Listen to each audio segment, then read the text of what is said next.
Hello there. This is May the 19th, 2023. I've been getting a lot of questions over the last several months about the subject of fasting. I'm not really sure exactly why I got this flood of questions. It came from everywhere, from a lot of people all over the place, and it's happened over the last several months. What probably has happened, or at least what usually happens, is that there's some radio ministry that decides to do some series of programs on the subject of fasting or some other subject, and then another radio ministry, they don't want to feel like they're left out, or they're in competition with these other radio ministries, and so they put out their series of programs on fasting also.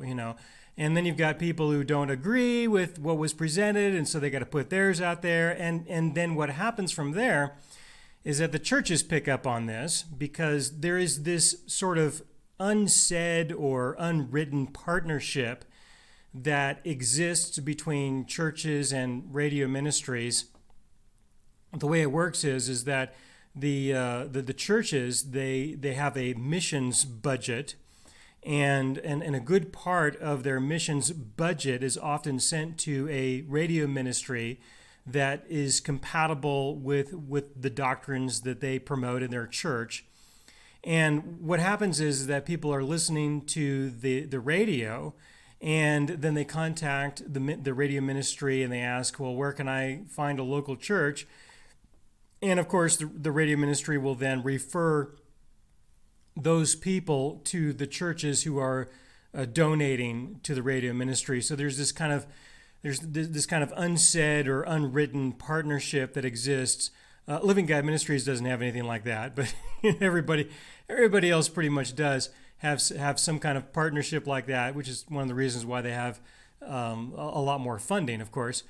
And so the churches pick up on what's being broadcasted, and they decide that, that the leadership, the pastors, they decide that they had better do some sermons on that too, because people have probably been listening to the radio programs, and they're going to go to church and they're going to want to know some more. And then the pastors, they've got their own ideas about the subject of fasting or whatever other subject it may be. And it appears that we've just had one of those recent events. I think in general, I see something like this happen about maybe every 2 years or so. There's I call it a Christian fad. It's what I call it. And I have a suspicion that that's what's been going on. I've waited to answer this question for a number of reasons. The first one was because I wanted to wait until things kind of settled down a little bit, and it appears that there is a settling. I haven't been getting a lot of questions recently about the subject of fasting, so I think it's somewhat subsided. The other reason why I haven't posted anything on it right away is because there just isn't a whole lot to say about it. There's a whole lot that people can make up. There's a whole lot of things that people can make assumptions about, but there just isn't a lot in the scriptures that we can refer to. There's nothing really in the law that we could really refer to say this is the doctrine, the teaching of fasting. So because there's not a lot of information there, it becomes a subject that is relatively open-ended, and so there's not much that a person can say if they are really, if they're really wanting to look at the scriptures carefully and establish some formal teaching on this. There's not a lot a person can say, because God has not had a lot to say about the topic. So that's the first thing that I want to mention. I want to mention that right away, that there isn't a lot to go on. And that's probably why there are so many different opinions and variations, and why people would have a lot to say. But what they're saying is an attempt to try to assert some sense of special authority or unique insights or wisdom of some kind that they have exclusively, probably, because it is so open-ended. All right, now, from my point of view, when I see a subject like this being so open-ended, and there's not there's not a lot of information that I can really refer to, then I have to conclude that while this subject of fasting and other subjects like it, that are similar to it, while this might be something that we feel is very important, it appears that God does not feel that this is very important. Okay, and I know that that might be upsetting and disappointing to a lot of people, but if God hasn't had a whole lot to say about it, it's probably because it's not that important. You know, and I understand that a lot of people will say things like, well, this is really important. You know, well, okay, to who? You know, and why? And there just isn't much of anything that God has had to say about this. When it comes to topics such as these, the first place that I will go to in general is the law.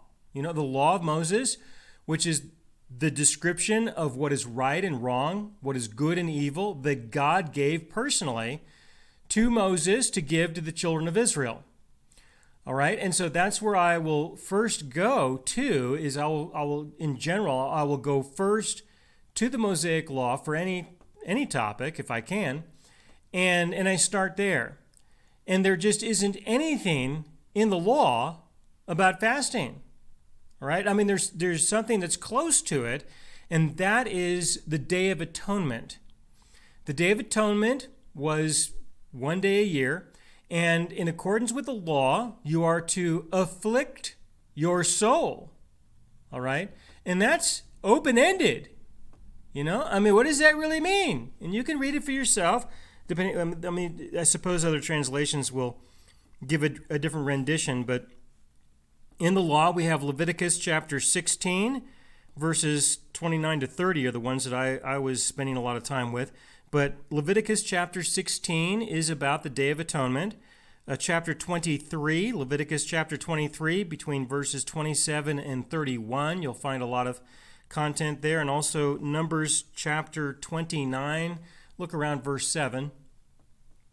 And you'll see the comments that you are to, you know, afflict your soul. But like I said, there may be some translations that use the word fasting.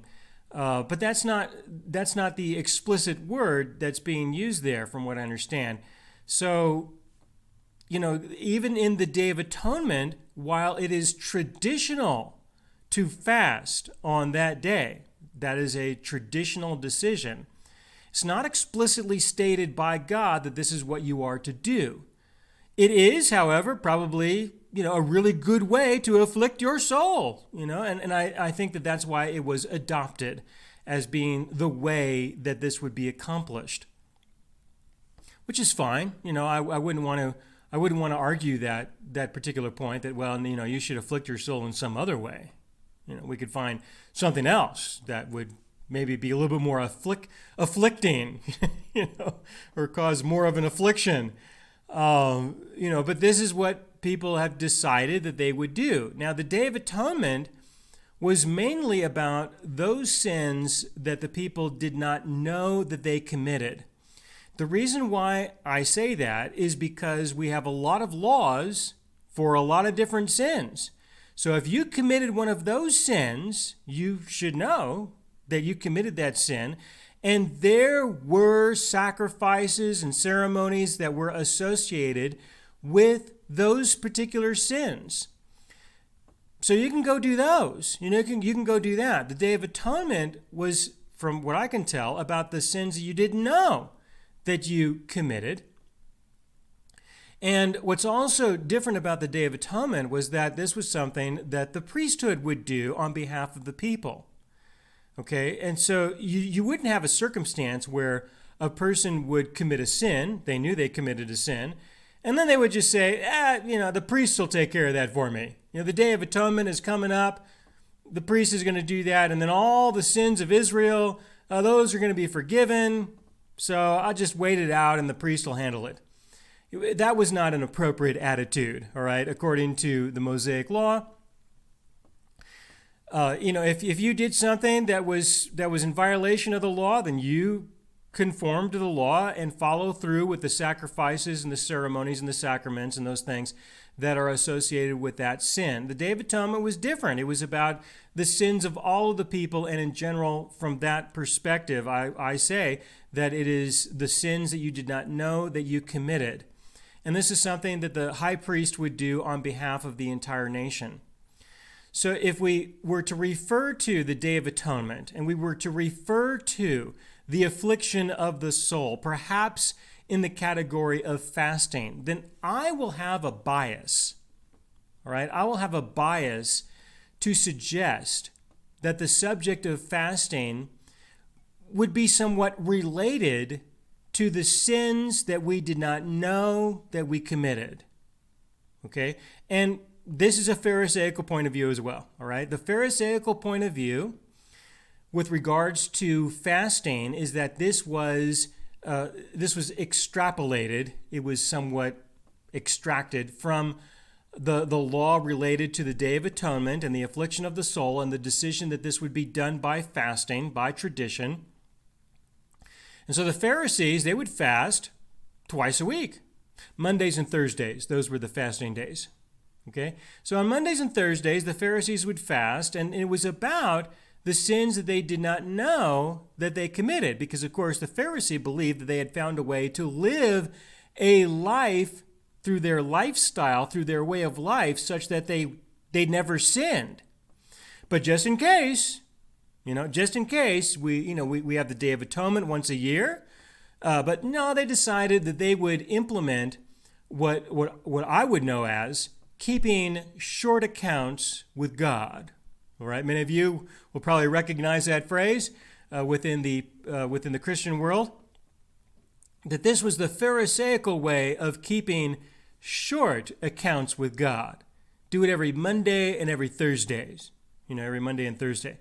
In the Christian world, it's kind of defaulted to every Sunday and Wednesday, okay, in a sense, to keep a short account with God. A short account in the sense of don't let that account build up too much. Make sure that you ask for forgiveness for whatever sins you're not aware of that you committed, just to make sure you're covered, kind of thing. That was the idea. It was the idea of, well, we're going to keep a short account with God every Mondays and Thursdays, just to make sure that we don't collect too many sins for too long, and our account gets too big. So let's shorten the account.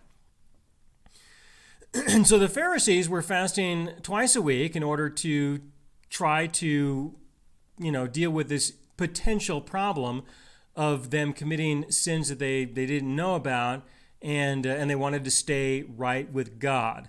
So these are the things that I am usually thinking of when it comes to the topic of fasting. It mainly just has to do with how I became a Christian and the pathway that I walked through and followed in order to get to where I am. I tend to have those kinds of biases. All right, give me a second here to check my notes. The first is that the lack of information suggests it's not as important to God. Second, I go to the law, and then I talked about the short accounts with God. The third topic that I wanted to bring up concerning this is that what most people are thinking about inherently, but they don't really want to say. Okay, they don't really want to say this. But what a lot of people are thinking about, and I'm saying this because of experience and having conversations with people about this really, but what people are usually thinking about is that they're going to get the attention of God. Well, I'm going to fast, I'm going to starve myself, and in doing that, I'm going to get the attention of God. And my thoughts concerning this is that I would feel a little nervous about this because this corresponds to some paganistic practices, whereas people would injure themselves, they would afflict themselves in an attempt to get the attention of God. Try to remember what happened with Elijah, right? And the priests of Baal, as they were screaming and yelling and they were cutting themselves. It was a form of extortion. All right, that's what it is. It is a form of extortion. Extortion is to demand that somebody do something for you, or you will hurt them. All right? That is the general definition of extortion. Do what I say, or I, will cause harm to you. In whatever way I can find a way to do it, I will intervene in your life and cause a disruption in your life to the extent where you're going to hurt. So do what I say. That's extortion. Well, in this case, it's a form of extortion, but of course you're not going to be able to cause any harm to God. So you cause harm to yourself. That's the idea. It's a form of extortion, whereas God, now you had better do what I say, or you had better respond to me, or you better receive my attention, or I better get your attention received. And if you don't, I'm going to hurt myself. That's what people will do. There are some cultures even today that employ that. I personally I have a friend whose dad really wanted him to get married, and in that particular part of the world, in that culture, if your son would not get married, well, then you fast. And he got pretty close to death. He was not doing well at all until his son would agree to get married. So it's a form of extortion. That's what it is. And so when people are thinking about fasting, quite often it's connected to some request that they're making of God, that God intervene, that He do something. And this is a way to get His attention to say, and you'd better do something, or I'm going to cause harm to myself by starving myself. That's what I'm going to do. Now, I'm exaggerating the point. It's not often to that extent, all right? In general, people are just thinking, well, I'm going to get the attention of God. He'll be aware. He'll look at that. He'll see that. And he will consider my petition, my request, maybe a little bit more than he would have otherwise. This is something that comes up. There are other reasons why people will pursue this. From the Pharisaical model, you would do this in order to esteem a sense of religious pride, because now you can compare yourself with those other people who are not fasting. They're not fasting. But you are. So of course you are more holy and more righteous, and you're good with God even more than they are. So fasting can become a form of or a way of building up religious pride. And in that sense, it can be quite appealing. It can be appealing because now you got a way to compare yourself with other people. And this was brought up, the disciples of John. I have a reference for this. I can turn to this a little bit later, I suppose. But there was the disciples of John who were asking Jesus about the fact that his disciples weren't fasting like they were. Well, how would they know? What's in any of their business? What's the big deal? Well, it was a way of expressing their religious pride, and to say, well, we're doing much better than you guys are. Look at what we're doing. So, there's the ability to compare yourself with somebody else. That's appealing. What's also appealing is that perhaps you'll get the attention of God. That sounds pretty appealing as well. And this is all connected to the idea that there is something that you will be able to do in order to affect God in a way that He is going to respond.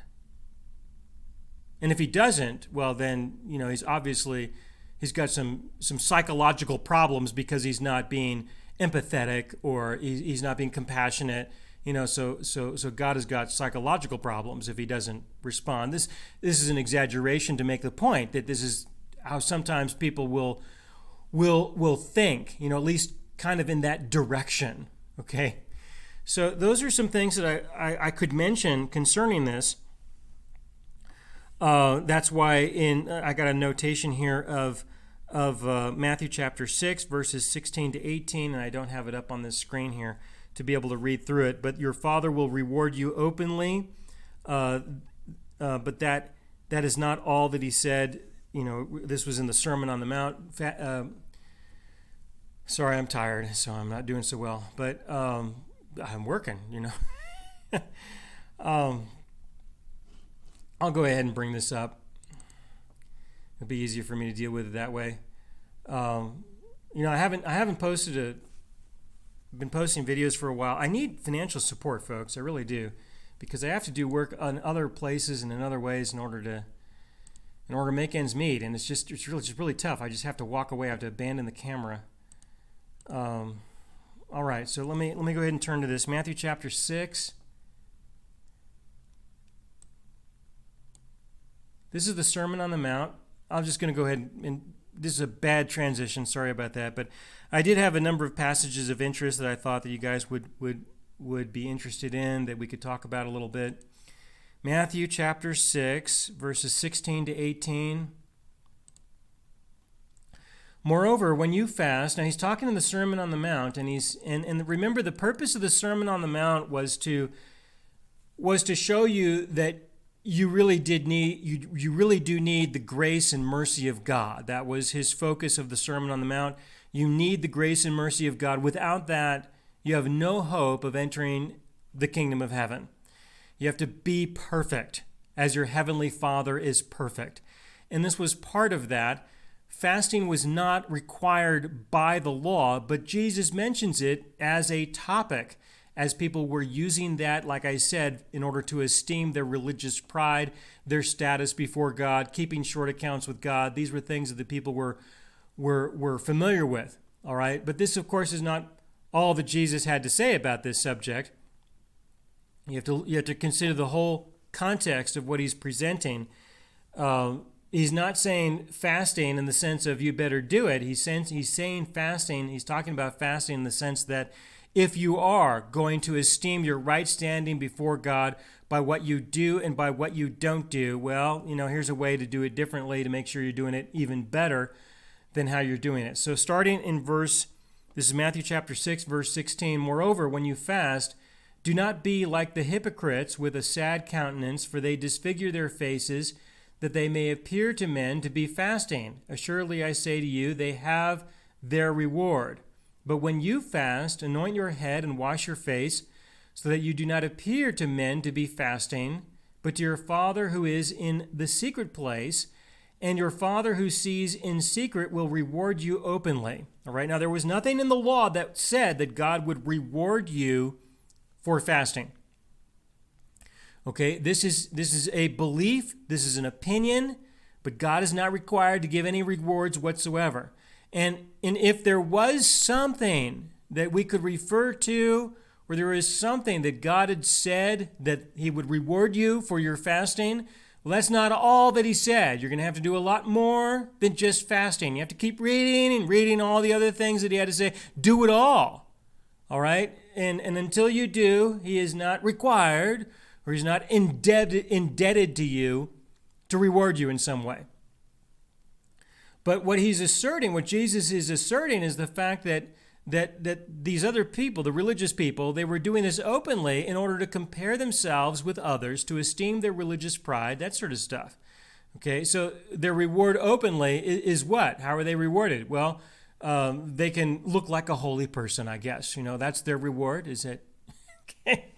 What he's getting at is that if you're going to have a right relationship with God, it needs to be outside of these boundaries of ways that people assert their religious pride. There needs to be something genuine. There needs to be something more real, and it needs to be something between you and him, and not some kind of leverage that you're using against other people. All right, so those are some thoughts that you might consider with that passage. Next one I got here is Matthew chapter 9. Matthew chapter 9, verses 14 and 15. Let's see what he was talking about there.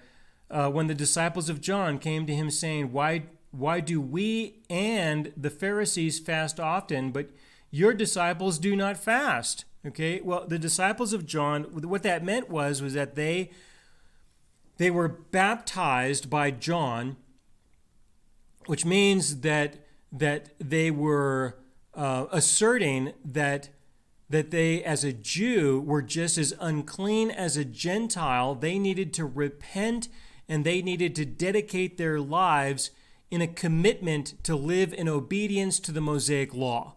All right, that was the disciple of John. And that there was the belief that the Messiah was coming, that he was on his way. And of course, John stated and testified that Jesus was the Messiah. So you've got the disciples of John who have rededicated their lives. From a Christian point of view, that's how that would be perceived, is a rededication of your life to live according to the Mosaic law. However, the disciples of John would consider themselves to be a little bit more righteous and more holy than the Pharisees, just slightly, because the Pharisees did not have that official baptism, which was the means by which someone would be converted to Judaism. So they had that sense of pride because of their baptism in comparison with the Pharisees, but they still lived a life in devotion to the Mosaic law. So they considered themselves to be compatible with the Pharisees. They're confused as to why the disciples of Jesus are not being like them. That was because of the assumption that that they would be, especially when you've got the Sermon on the Mount that Jesus presented and that he taught. All right, so all of this stuff is intertwined within here. For more information on this, listen to the series that I produced for Living God Ministries on the Sermon on the Mount. It's found in the radio archive. It's an old one, but the content is still good enough. I don't need to replace that series anytime soon. But that's what he was talking about. That's what the disciples of John were talking about in verse 14. Why do we and the Pharisees fast often? Well, they fasted on Mondays and Thursdays, and they were noticing that the disciples of Jesus weren't, and so, well, what is it their business anyway, right? But that's how that goes. Jesus' response, and Jesus said to them, "Can the friends of the bridegroom mourn as long as the bridegroom is with them? But the days will come when the bridegroom will be taken away from them, and then they will fast." All right, well, he was taken away from them, but not for very long, right? He was taken away through the crucifixion, but he resurrected from the dead, and then it was only a matter of weeks before he came back to them and dwelled within them in the form of the Holy Spirit of God. All right, and so that was short-lived. That didn't last very long. So now he is with us again, and so why would we fast? Well, why would we fast to begin with? Keeping short accounts with God, staying right with him? Well, the only way that you're going to be right with your God is through forgiveness, not through fasting. And the forgiveness was provided through the death of the Messiah once and for all. So the sin issue is over. So what's the point of fasting for the sins that you did not know that you committed, or even maybe for the sins that you did know that you committed? It just doesn't apply because the sin issue was completely resolved. All right, outside of that, it becomes the topic of extortion. Well, I'm doing this in order to get the attention of God. God, give me your attention or I'm going to hurt myself, kind of routine it can potentially be. All right, so those are some things that I thought would be worth mentioning. There was the situation in Matthew chapter 17 of the casting out of the demon. This is worth mentioning as well. Matthew chapter 17, beginning in verse 14. I'm not going to read the whole thing because I think I'm going way over time on this video. But if you read through here, you'll see that Jesus eventually says that this kind of demon would only come out through prayer and fasting. That's verse 19. Then the disciples came to Jesus privately and said, "Why could we not cast it out?" So Jesus said to them, "Because of your unbelief. For assuredly I say to you, if you had faith as a mustard seed..." This is not what I was looking for. Verse 21. "However, this kind does not go out except by prayer and fasting." So that's where I was trying to go, was there. when I read this, would I encourage somebody to pray more and to fast more if they're having trouble getting a demon out of somebody? Is that what I would encourage? No, I would not encourage that from that point of view. What I read from this, what I hear from what Jesus is saying, is that, listen, there are some demons that are just not going to be very cooperative if you demand that they leave in the name of the living God. They're just not going to be very cooperative. Some, will certainly be intimidated quite quickly. And look, I've got experience with this. I can say that, yeah, sure, there are some demons that would be intimidated easily, and they're going to go. They're not going to stick around. But there are others that are going to look at you and think like, well, who do you think you are? On what basis? Why? Why should I leave? What? All right. That they have a bit of an attitude. I spoke with one for a while, and I could tell this was not going to go well, and so I just demanded that he step aside and let me speak to the person who he was dwelling within, and proceeded with that. And I helped the other person reject the demon on his own. I wouldn't even try it. Guy had the demon had every right to be there, from what I could tell at that time. So through prayer and fasting, what I hear from this is not, okay, let's just pray more and let's fast, and then the demon will be intimidated. I don't think so. No, what I see from that is you need to focus more on the fact that you are nothing. That's how I would see it for myself, that I am nothing. And through the fasting, I would be reminded that even with the sins that I did not know that I committed, that I am nothing even more and more and more, and to eventually come to the point of absolute dependency on the living God himself, and to recognize that if this spirit is going to go, it's going to be by the hand of God, or in general, it's by his angels. He would send his angels in order to poke at this demon, to make him feel uncomfortable enough that the demon would go ahead and depart. All right, and I don't know the details of how that might work out, but this is what I see from Jesus' comment of by prayer and fasting. It is to remove yourself from the work, the attempt of trying to get this demon to depart from within a person. You need to remove yourself from that and realize that this is something that will only happen by the power of God, not by our power whatsoever. And prayer and fasting will give you some time to ponder this and to think about this and to recognize this. All right. Another advantage to fasting, something that I could add to that as well, is that people spend a lot of time preparing food. Well, some people do. Back at this time, they did not have microwaves, okay, and TV dinners, and so in order to maintain good quality nutrition, it was a lot of work. It would require a lot of time and a lot of effort. If you were not preparing food, then you'd have more time to reflect on things of this nature. That's another thing that I could add to this topic. So, for conclusion of this, I need to stop. I would say that if you feel inspired to fast, then do so. I would encourage you to, if you feel inspired to do that, then do so. There have been some times in my life when I have felt inspired to do that, and I have done so. Recognizing everything that I've just described, and to me, it's fine. There's nothing evil about it or wrong. There's no such thing as a wrong way or a right way, because if there was, it would be defined by the Mosaic Law. But if you feel encouraged or inspired, or you just want to do that, you just go right ahead, Or if the Lord may encourage you to do that, then do that. But we cannot refer to anything, I don't think, in the Scriptures directly that would be something that we could use in order to define an official doctrine.